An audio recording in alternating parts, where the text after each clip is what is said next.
Hello everyone, आज हम देखते हैं जब जी वांग अपने प्रोफेसर के ऑफिस में जाती है तो जांगशू वहां पे पहले से ही खड़ा होता है।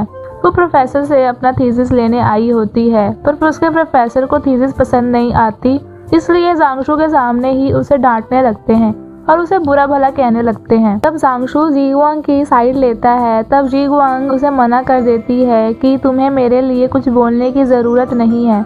तब प्रोफेसर उसे डांटने लगते हैं कि ये कैसा एटीट्यूड है और उसका थीसिस ठीक करने को बोलते हैं। वो अपना थीसिस का फाइल लेके वहाँ से निकल जाती है और जब लिफ्ट में होती है जांगशू से आवाज़ लगाता है, पर वो उससे बात नहीं करना चाहती थी, इसलिए वो लिफ्ट नहीं रोकती, पर वो जल्दी से दरवाज़ा रोक के खुद अंदर आ जाता है।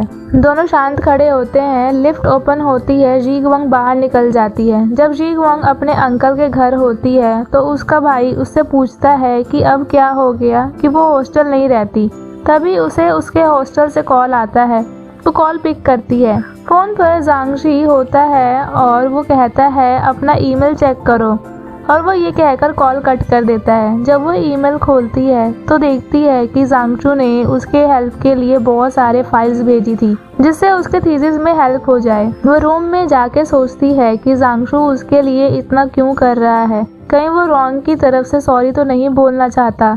जब जी वांग उसी नंबर पे कॉल करती है तो कॉल जांगशू का एक रूममेट पिक करता है। जी वांग जांगशू के बारे में पूछती है तो उसका रूममेट कहता है वो सो रहा है, क्योंकि वो कई रातों से कुछ फाइल ढूंढ रहा था, बहुत मेहनत कर रहा था, जिसकी वजह से वो बहुत थक गया है। तभी जांगशू जग जाता है और वो फ़ोन ले लेता है। जब वो आवाज़ सुनता है तो पता लगता है कि ये जी वांग है। वो कहता है अगर कोई हेल्प चाहिए होगी तो बताना। जी वांग मना कर देती है और वो कॉल रख देती है। अगले दिन जब वो अपना थीसिस सबमिट करवाने अपने प्रोफेसर के पास जाती है तो उसके प्रोफेसर उससे काफ़ी इम्प्रेस होते हैं और वो भी बहुत खुश हो जाती है। जब जी वांग अपने भाई के साथ उसका टेस्ट दिलवाने टेस्ट सेंटर जाती है तो उसका भाई कहता है वहाँ तुम्हारे लिए एक सरप्राइज है। अब दोनों टेस्ट सेंटर पहुँचते हैं। उसका भाई इधर उधर देखता है तो जी वांग कहती है तुम किसे ढूंढ रहे हो। तब उसका भाई कहता है मैंने जो तुम्हारे लिए सरप्राइज अरेंज किया है मैं वही ढूंढ रहा हूँ। फिर जब टेस्ट स्टार्ट होता है तो उसका भाई बोलता है कि तुम यहीं रहना और इधर उधर देखती रहना, हो सकता है तुम्हारा सरप्राइज मिल जाए। जब टेस्ट का टाइम ओवर हो जाता है तब उसका भाई बहुत खुशी खुशी बाहर आता है और जी वांग को जांगशू के छोटे भाई से मिलवाता है, जिसका नाम जांगफी होता है, जो टेस्ट देने आया है। इसके बाद ये तीनों खाना खाने चले जाते हैं। नेक्स्ट डे जब वो टेस्ट के दूसरे दिन अपने भाई के साथ यहाँ आई होती है तो जांगशू भी अपने भाई के साथ यहाँ आया होता है। जी वांग उसे यहाँ देख के काफ़ी हैरान होती है। जब दोनों टेस्ट देने चले जाते हैं तो जी वांग और जांगशू दोनों खाना खाने जाते हैं। जी वांग उससे एक्सक्यूज कह के बाहर चली जाती है। जी वांग टेस्ट सेंटर के बाहर अकेले बैठी रहती है। तब जांगशू उसके पास आता है। वो आके पूछता है कि कल तुम मेरे भाई के साथ खाना खाने गई थी, इसका मतलब क्या तुम मेरे से अब नाराज नहीं हो। जी वांग कहती है उसका हमारे बीच किसी बात से कोई लेना देना नहीं है, वो बस अपने छोटे भाई के दोस्त के साथ लंच पे गई थी। फिर जांगशू उससे पूछता है कि जो उसने मटेरियल उसे प्रोवाइड किया था क्या उसके कोई काम आई। जी वांग जवाब देने वाली होती है तभी दोनों ही छोटे भाई वहां आ जाते हैं। जब जी वांग का भाई कहता है क्यों ना आज हम सब लंच पे चले, तब जांगफी कहता है कि आज हमारी मम्मा के साथ लंच की टाइमिंग फिक्स है तो आज हम वहीं जाएंगे। जी वांग अपने कज़न को वहां से लेकर चली जाती है। अब देखते हैं जी वांग और उसके सारे दोस्तों के साथ अपने कॉलेज का लास्ट डे सेलिब्रेट करते हैं। सभी बहुत खुश होते हैं। वहीं कुछ दूरी पर जांगशू उसे देखता है। रात को जी वांग और उसके सारे दोस्त अपनी एक फ्रेंड की पैकिंग करवाने में हेल्प करते हैं और वो उसे एयरपोर्ट छोड़ने जाते हैं। बाहर निकलते ही सब बस में बैठ जाते हैं, पर बस फुल हो जाती है और वैकेंट सीट नहीं होती और बस चली जाती है। पर जी वांग बस में नहीं बैठ पाती क्योंकि उसमें बहुत भीड़ होती है, तो वो दूसरे बस का इंतज़ार करती है। तभी जांगशू वहाँ आके कहता है कि यह आखिरी बस थी। जी वांग उससे पूछती है कि तुम यहाँ क्या कर रहे हो। तब जांगशू कहता है कि मैं यहीं पर था, तुमने मुझे देखा ही नहीं। जब जी वांग उससे पूछती है कि तुम्हारे बाकी सारे दोस्त कहाँ हैं, तो वो कहता है वो सब जा चुके हैं। तभी जांगशू को कॉल आता है तो वो कहता है मैं अभी जी वांग के साथ हूँ। कॉल कट होते ही जीगवांग पूछती है क्या वो तुम्हारे दोस्तों की कॉल थी? तो वो कहता है नहीं, ये कॉल रॉन्ग की थी। जब जीगवांग कहती है कि क्या कॉल पे उसने ये कहा कि इस वक्त तुम मेरे साथ हो, तो जांगशू कहता है कि इसमें गलत क्या है। जीगवांग पूछती है क्या रॉन्ग ने हम दोनों के बारे में तुमसे कुछ बोला? जांगशू कहता है नहीं, रॉन्ग ने बस इतना कहा कि हम सब दोस्त हैं, हम बस में सवार हो चुके हैं, तुम दोनों भी कैब लेके आ जाना। जीगवांग जब कहती है कि अभी मेरे पास कोई कैश नहीं है, तो जांगशू भी यही कहता है कि मेरे पास भी कैश नहीं है, क्यों ना हम दोनों पैदल चलें।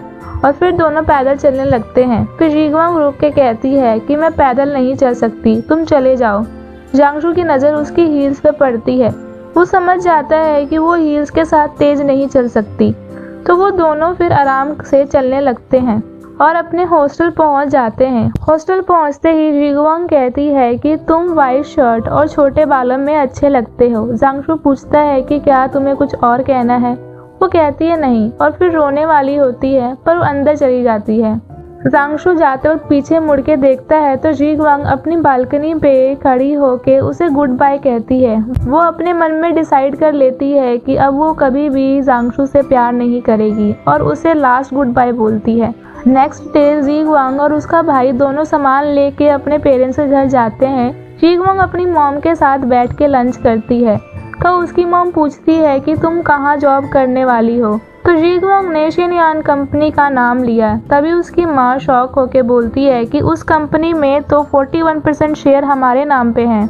जीगवांग हैरान होके पूछती है कि आप सच कह रही हैं, वो कंपनी आधी हमारी है? जीगवांग की मॉम कहती है कि तुम्हारे पापा भी यही चाहते हैं कि तुम हमारे कंपनी में काम करो और हमारा नाम रोशन करो। एज वी नो कि जीगवांग का पेरेंट्स का डिवोर्स हो चुका था और दोनों अलग अलग रहते थे, तो वो नेक्स्ट डे अपने पापा से मिलने जाती है। दोनों के बीच बहुत बातें हुई। फिर उसके डैड समझाते हैं कि तुम्हारी इस कंपनी में काम करना बहुत ज़रूरी है, पर जीगवांग मना कर देती है और कहती है कि मैं मम्मा से पूछ के बताऊंगी, वो जो बोलेंगी मैं वही करूंगी। जब वो अपनी मम्मी को सारी बात बताती है, तब उसकी मॉम कहती है कि ये जॉब तुमने अपनी मेहनत से हासिल की है, अब जो तुम्हारी मर्जी तुम वही करो, जो तुम डिसीजन लोगी वो सही ही होगा। अगले दिन मिस्टर लिन यूसेन की कंपनी में मीटिंग होती है, जहां बहुत से कैंडिडेट आते हैं, जहां जांगशू भी एज अ कैंडिडेट आया होता है।